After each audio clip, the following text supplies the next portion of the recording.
In this tutorial, we will discover what pronouns do. I will stick with personal pronouns. In fact, I will stick with one kind of personal pronouns, pronouns used as the subject of a sentence. So what do pronouns do? They stand for nouns that name persons, places, or things. These nouns are called antecedents. Look at the following examples. John is an excellent student. He won several awards. He is a pronoun that refers to the proper noun John, which is the antecedent. John cut himself with that sharp knife. Himself is a pronoun that refers to the proper noun John. Janet and my sister are best friends. They spend a lot of time together. The pronoun my does not require an antecedent. The pronoun they refers to Janet and sister, which are the antecedents. When the meaning of the pronoun is clearly understood, no antecedent is required. That's why first and second personal pronouns, I, my, me, mine, we, our, ours, you, your, yours, do not require antecedents.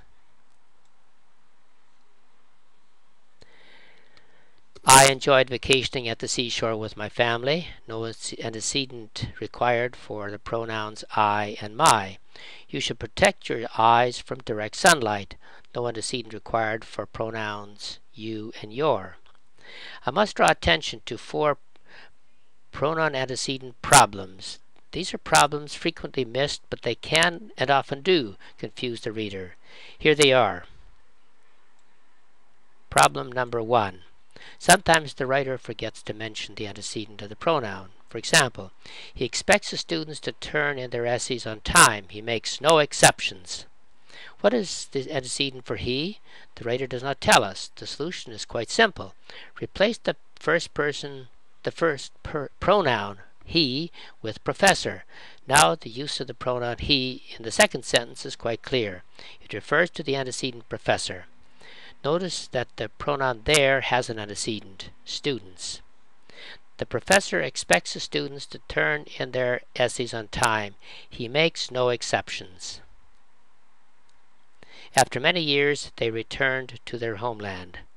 What is the antecedent for they and their? Again, the writer does not tell us. If the noun settlers replaced the first person they, the sentence would be quite clear. The second pronoun there now has an antecedent, settlers. After many years, the settlers returned to their homeland. Problem number 2.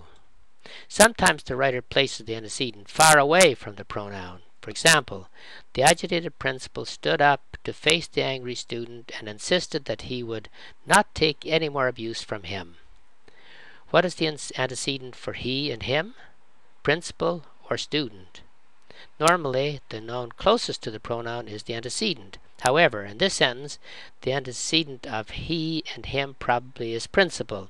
The sentence is somewhat confusing because the antecedent is far away from the pronouns. How might this problem be resolved? Here is one suggestion. The agitated principal, insisting that he would not take any more abuse, stood up to face the angry student. Problem number 3. Sometimes writers place the antecedent after the pronoun. The reader encounters a pronoun but cannot know what it stands for. Its antecedent seems to be missing. Only later does the reader discover the antecedent. That's confusing and frustrating for the reader. For example, if you find it, return the ball to Billy. In this sentence, the pronoun it refers to the antecedent ball. As a reader, I discovered the antecedent after I've read the pronoun it. Again, that can be confusing and certainly frustrating for readers. Placing the pronoun before its antecedent is like putting the cart before the horse. This sentence can be corrected quite easily by reversing it and ball like this. If you find the ball, return it to Billy. Problem number 4. Sometimes sentences are filled with too many nouns that the reader has to slow down to determine which noun goes with which pronoun. Once again, as a writer, make the text as reader-friendly as possible. Look at this problem sentence. Bob's new car includes surround sound stereo, pale blue interior, leather upholstery, and adjustable bucket seats. It seats 5 passengers comfortably. Which of the 4 nouns, car, stereo, interior, upholstery, and bucket seats, does the pronoun it refer to? Since bucket seats is the closest noun, it might be the antecedent. However, probably car is the antecedent in this sentence, even though it is the farthest away from the pronoun it. 2 ways to revise the sentence are: Bob's new roomy 5-passenger car includes surround sound stereo, pale blue interior, leather upholstery, and adjustable bucket seats. Bob's new car, which seats 5 passengers comfortably, includes surround sound stereo, pale blue interior, leather upholstery, and adjustable bucket seats. Review the chart below, which summarizes the use of personal pronouns. That's all. Thanks for listening.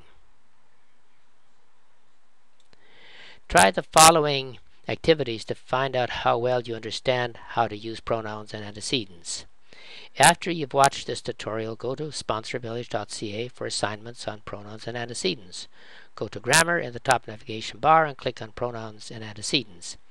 To send any questions you may have about grammar, go to sponsorvillage.ca, click on Ask Dr. Otto. I will reply to your questions as quickly as possible.